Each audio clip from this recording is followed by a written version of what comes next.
Tigers got killed. There's your Tiger talk today. Let's move on. The error by Veerling. Oh, I know. No, look, they're fine enough. Whatever. You know what we're talking about, guys. We're all in it together. Last night, Adam Silver just rolled it in glass and went to town. It was like Bloodsport. Kumite. I mean, why? Why did that have to happen to the Pistons? Why? Why couldn't we just get number 2? 3, perhaps. And just the flippant way it happened. Why? And by the way, the Commercial. Pistons are the 5th pick, and we're going to commercial. Right. Oh, hey, Detroit got effed again. Whopper, Junior. I mean, we'll see you in 2-2. Like, wait, because the whole time I'm sitting in the living room like, what just happened here? Yeah. What just happened? You saw your future go down the toilet. And no one cared. And commercial. No explanation. They show Ben Wallace's angry face, and then boom, you're looking at a car commercial. They saw Ben Wallace's soul leave his body, and commercial. Ben's a good one. I honestly, this is one where I would have applauded him in Detroit. Just flip the table over and walk out. You know what? I didn't come here for this. You're Ben Wallace, so you're known for being the league tough guy. Nobody's going to say anything to you. What, the cops going to come after you? Just flip the table over for Detroit, Ben. I'll be straight with you. It's more sadness than anger because that ends any hope of a future you have. I mean, you can do what you want. I understand the Wembanyama thing was always a hope and not an expectation. I never, in my wildest dreams, thought that the worst-case scenario would be the one that played out. But at 5, you don't get Scoot Henderson, nor anyone moving up to get him. You don't get Brandon Miller. Like, you don't get a person of interest. I No. mean, you heard what I said. All the other guys, basically nobody defends them. They got a lot of flaws. I don't see a starter with pick number 5 overall, which, when you think about it, blows your mind. Because the 5th pick in the draft I know. should be a starter or at least a 6-man. Like when they drafted Jaden Ivey, okay, he's going to be right there with Cade. Right. Killian Hayes goes to the bench. You take Amen Thompson, where you putting him? Or Whitmore, the kid from Nova. I mean, I look, they're going to have to take a wing. But, like, I guess part of the topic, guys, Rico and I were talking about it is, all right, well, what's next? So as Rico puts it, I got into the magic machine over here, and I said, okay, here's realistically what's next. I had a phone call with somebody last night. I said, okay, trade scenarios. Run them down. Guys, these are the names. This is what you could hope to get. Ready? If you involve the number 5 pick. Jordan Poole, who's just starting 4 years at 128 and is largely cancerous. Wait, here's a guy you could go after. DeAndre Ayton, who re-signed with the Suns, and we're back to last summer. Troy Weaver, Ayton, Weaver, 3 at 102 left on that deal. And let me just say this, because I saw when I mentioned it to Mike, he basically did the same thing that David's doing right now for those not watching. David's put his face in his hands. Everybody that we're going to name off, it goes back to they're flawed. Yeah. There's something wrong with them. Correct. If they were good, they would be a max deal, and they're already secure on their team. So trust me, when you hear the names, you're going to go, oh. But you have to find out what's that one thing you could tolerate eating that, oh, okay, I can deal with this. As the kids say, she belongs to the streets. Well, these players belong to the Ayton, streets. Ayton is a viable option, David, and Troy Weaver loves his big man. Oh, how about Zach LaVine? I mean, DeMar DeRozan wants to kill him. Now, that was an interesting one that you had. LaVine, 4 at 176 left on his deal. A little pricey. These are all the players that'll be on the market. And you go, oh, okay, funny man. We're not going to make a trade. We'll just go to free agency. You sure about that? Let me give you something. This is when Mike wanted to punch me in the face. Right. Now, hold on. I'll let Rico do his spiel here. Let me just give you the one player that would make sense, but there's a couple of issues here. It's kind of like, hey, Kenny wants to buy a private island. And I go, well, that's fantastic. Couple issues. What's the first one? Kenny's broke. Cam Johnson of the Brooklyn Nets would be a player that would fit. Shoots about 40% from three, wing player, guards. Two problems. Well, three problems. One, I don't know if he wants your money. Two, he's a restricted free agent, so the Nets can match.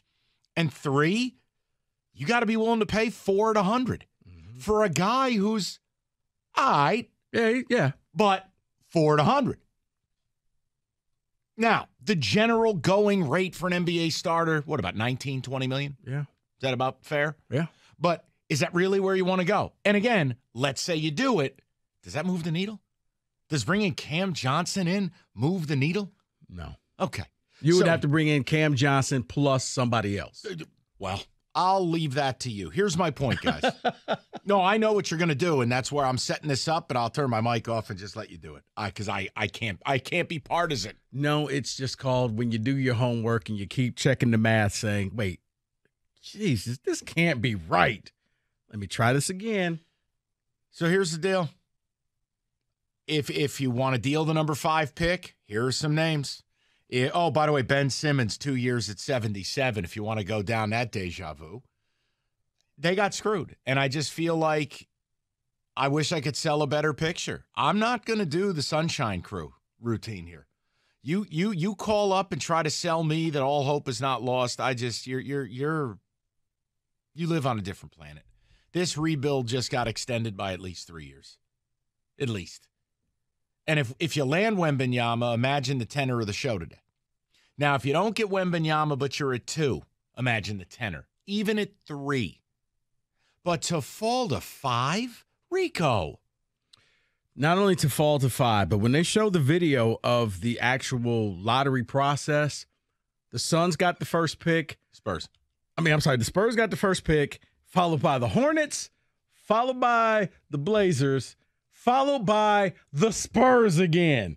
But because they already had the first pick, they had to redo it again. Oh, Houston gets the 4th pick. Like, last night was the Spurs' night for some reason.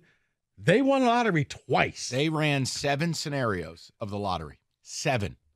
The Pistons won none of them. They could have done this lottery with these odds 7 times on live television and went, oh, it's okay, Detroit, 6 more chances. Up, 5 more chances, 4 more chances, 3 more chances. Fingers crossed. They could still be running the lottery now, and you still wouldn't have got the number 1 pick. It's Bloodsport. We got punched in the face with broken glass.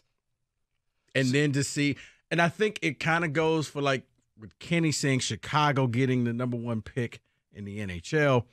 The Spurs literally went from David Robinson to Tim Duncan to Wembanyama. Just the Spurs also did the 1-year tank and get the first pick. Yep. Yeah, similar to Chicago. The Chicago Blackhawks. And look, here, I'll say it. I'm fine with it.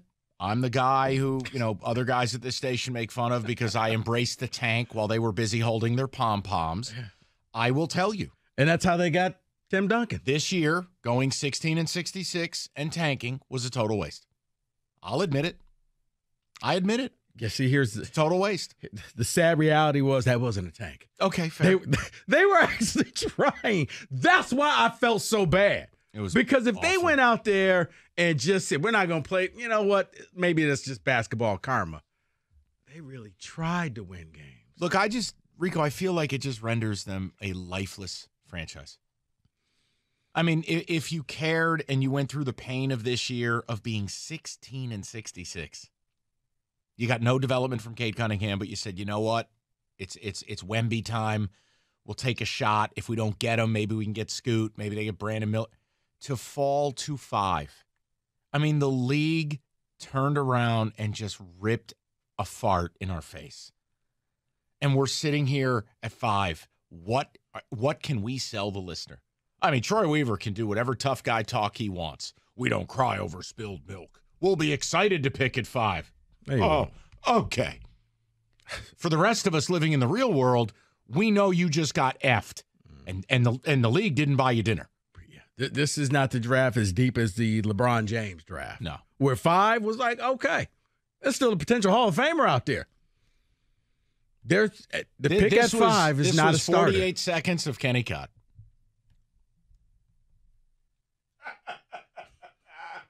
No romance. Kenny, we're hurting. You have to allow us to project. We're hurting, all right? Bedard wasn't real. Wembanyama was. Project, it sounds like deflecting, not projecting. I'm hurting right now. I need a hug. And now you're hurting me. I'm not hurting you. I was in an actually not a bad mood before this, and now I'm in an awful mood. I'm in an awful thanks, man. I'm in an awful mood. I don't want to draft at 5. All right, it was sad pizzas all around Detroit last night. Now I got to call Hungry Howie's. I got to see if they're going to design this sad face pie. I got to imagine that just the shock face on everybody of how it happened so quickly. By the way, Pistons drafting 5, and now we go to commercial. No explanation, Nope. no nothing. We'll come back with the top 4 teams who really mean something in the NBA coming up next. I want to know where you're at. Rico and I have vented. I've offered you scenarios. You're not allowed to call and complain about the scenarios. I want you to remember this. Rico's offered you this PSA. It's the Ben Simmons effect. Anything you trade for is going to be woefully broken. And whether it's Zach LaVine and his attitude and the money, DeAndre Ayton, who lacks a human heart, he actually just has an empty cavern in his chest. I mean, Jordan Poole, who may or may not be radioactive. Ben Simmons, who's a complete bleep hole. Go ahead. You want to go to free agency? I've given you the one guy that's interesting. You don't believe me? Go look for yourself. Yeah. Because all the guys you're going to call up a name, player options. James Harden. I mean, player options or RFA or the guys who are unrestricted simply would never take your money. Guys, this is your lot in life. You went 16 and 66. And now we're staring down the barrel of drafting who cares at 5 and what? Winning 30 games? Is that what we're doing? 32 games? Guys, you go 16 and 66 with a generational player and a couple nice ones underneath. Yeah, I'm sorry. I think it's okay to be bummed out. I think it's okay to say straight up, this is a lifeless franchise. I'd argue it's the deadest franchise in basketball. I don't think there's a single team in a single town that's as dead as this one. No, you want to argue it? Feel free. I got open phone lines. Sacramento lit the beam, so yeah. That used to be the franchise. You could at least say, well, you're better than the Kings. No, you're not. 248-539-9797, but taking a page from the Kings playbook might be in order. They traded Halliburton. You may have to trade one of your prize backcourt guards. I don't know a way out, guys. Trade Cade. Well, that's hurtful. No, I'm just making a point, David. Everything has to be on the table for this franchise. Everything. You have 3 pieces that other people might be interested in. Cade, Ivy, Duren. They all have to be at least discussed. The number 5 pick has to be discussed. Taking on a terrible contract has to be discussed. That's going to happen. Because you didn't get that pick, some contract is just going to be like, really? Yes, really. You're going to take that contract. I want you to mull over the names I've mentioned, and I'll refresh you on the financials. Gun to your head, you got to take one. Can I give you another one? Yeah, next. I need some time to collect myself for what you're about to say to our audience.